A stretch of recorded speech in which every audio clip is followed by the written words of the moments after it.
पाकिस्तान और चीन के इक़्तिसादी ताल्लुकात के हवाले से मुस्तक़बिल में भी कई मंसूबे हैं और CPEC के हवाले से क्या तहफ़्फ़ुज़ात रहे हैं अमरीकी इंतज़ामिया के, वो भी आप सब जानते हैं। हम प्रोफेसर डॉक्टर आदिल नजम से इस बारे में बात करेंगे। डॉक्टर आदिल नजम, एक और पड़ोसी चीन की अब हम बात करते हैं।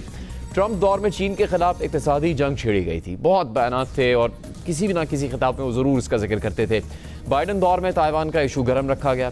कामला जीते या ट्रंप, चीन के खिलाफ सफारती जो महाजराई है वो किस हद तक जा सकती है आपके ख्याल से?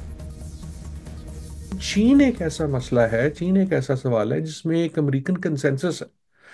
एक अमेरिकन कंसेंसस है, एक अमेरिकन डर है कि ये जो चीन की ग्रोथ है ये अब अमेरिका के लिए एक डेंजर है और उसको इन्होंने किसी तरह रोकना है। अब उस रोकने के जो तरीक़ेकार हैं, जो कितने मुंह फट अंदाज से रोकना है, दैट माइट चेंज।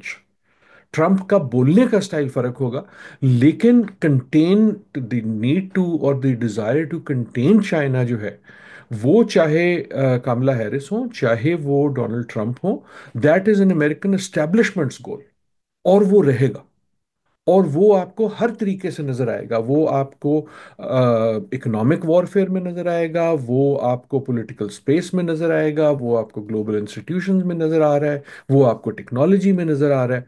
वो जो है वो एक अमेरिकन इंटरेस्ट है। एंड अगेन आई रिपीट कि जो चेंज आएगी अगर कमला हैरिस होती हैं या ट्रंप होती हैं, वो अंदरूनी होगी।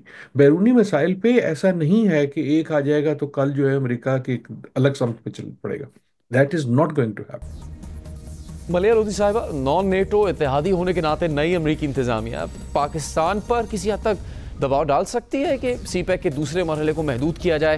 पहले भी बहुत तहफ़्फ़ुज़ात का इजहार किया गया था। मैं समझती हूँ अमेरिका बहुत अच्छी तरह से जानता है कि पाकिस्तान का जो स्ट्रेटेजिक एला है वो चीन है और पाकिस्तान कोई ऐसी चीज़ नहीं करेगा अपनी खारजा पॉलिसी में जिससे कि वो चीन के खिलाफ कोई किसी किस्म का कदम ले या एक्शन ले या कोई एंटी चाइना कोalition का हिस्सा बने। तो मैं नहीं समझती इससे कोई दबाव आएगा। ये चीज़ जाहिर है उन पे। चीन उनका सबसे बड़ा हरीफ है उनकी नज़र में। पाकिस्तान की नज़र में भारत सबसे बड़ा हरीफ है जो कि अमेरिका का बेस्ट फ्रेंड आप कह लीजिए है।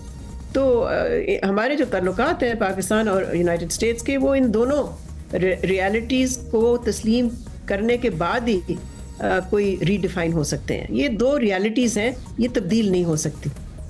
नगमाना साहिबा, ट्रंप जीतते हैं तो आपके नज़दीक चीन से इक़्तिसादी महाजराई किस हद तक बढ़ सकती है और इसे CPEC पर क्या असरात हो सकते हैं और क्या कोई नई लहर आ सकती है अमरीकी खदशात की सामने? देखिए, मैं फिर दोबारा कहूंगी कि चाहे वो डेमोक्रेटिक डिस्पेंसेशन हो या फिर वो रिपब्लिकन डिस्पेंसेशन हो, जो लॉन्ग टर्म ऑब्जेक्टिव है वो नेशंस का ऐसे 4-4 साल की गवर्नमेंट से चेंज नहीं होता। और ये भी आई थिंक बहुत सिंपलिस्टिक है कहना कि जी वो ट्रंप के ज़माने में कंपटीशन जो है वो शुरू हुआ। आपको देखना ये पड़ता है कि उस वक्त हालात क्या बने।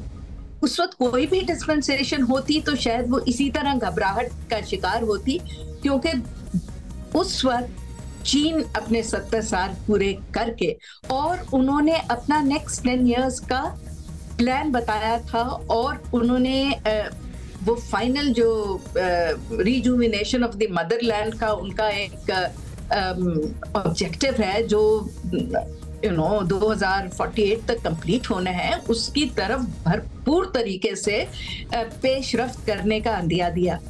ये वही वक्त है कि जब 5G और AI में सर पास कर गया टेक्नोलॉजी में चीन अमेरिका को। ये वही दौर है जब उन्होंने dark side of the moon पे जाके लैंड कर दिया, स्पेस में भी अपना स्पेस स्टेशन भी उन्होंने कर दिया। ये वही दौर है जब उन्होंने ऐलान किया कि जी अब हमारी जो PLA है, मिलिट्री फोर्स, वो आर्म्ड फोर्सेस, वो लीन होंगी और मीन होंगी और टेक्नोलॉजिकली हम उन्हें एडवांस करेंगे। तो ये सारी चीजें वो चाहे बाइडेन के ज़माने में होती या ओबामा के ज़माने में होती या वो ट्रंप के ज़माने में, अमेरिका का वही रिएक्शन होना। दिलचस्प। एजाज चौधरी साहब, हाल ही में चीन के ताउन से तैयार गवादर एयरपोर्ट का इफ्तिताह हुआ और सीपैक का दूसरा मरहला आगे बढ़ाया जा रहा है, तो ये तासुर एजाज साहब कितना दुरुस्त है कि डोनाल्ड ट्रंप के मुबैना दोस्त बानी पीटीआई के दौर में सीपैक पर काम की रफ्तार बहुत कम कर दी गई थी?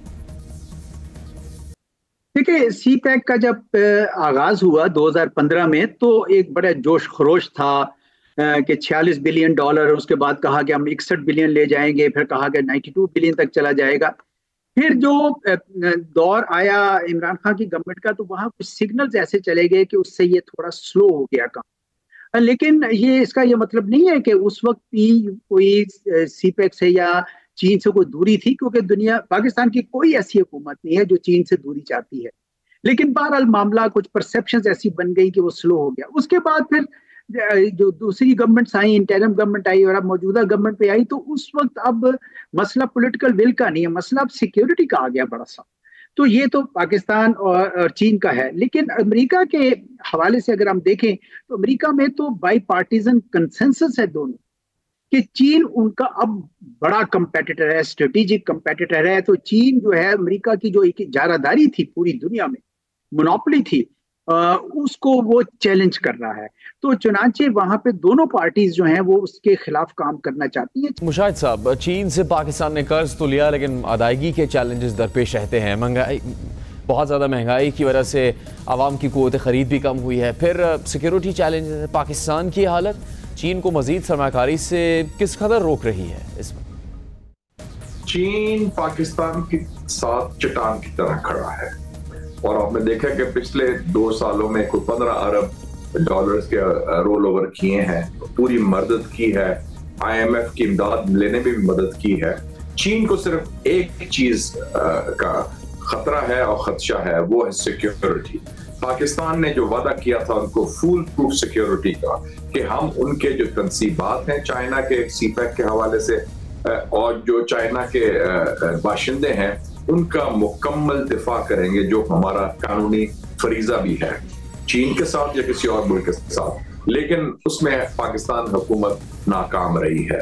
वो बल्कि इस साल तो 2 हमले हो चुके हैं और दूसरा हमला जो हुआ था इधर कराची में हुआ था और उसमें भी इंटेलिजेंस फेलियर है, और उससे पहले दासू में हुआ था और दासू का हमला जो इस दफा हुआ था वो 5 साल पहले के हमले की तरह था। इसका मतलब है हमारे पास कोई बाज़ाब्ता बाकायदा दहशतगर्दी का मुकाबला करने के लिए हिकमत अमली नहीं है। तो हमें असर नौ अपनी हिकमत अमली को तैयार करना पड़ेगा दहशतगर्दी के मुकाबले में, ताकि चाइना के साथ जो हमारे इक़्तिसादी ताल्लुकात हैं सीपैक के हवाले से और चाइनीज इन्वेस्टमेंट, वो सिक्योरिटी की वजह से ना रुके, जो कि मैं समझता हूँ हमारे सिस्टम की नालायकी है।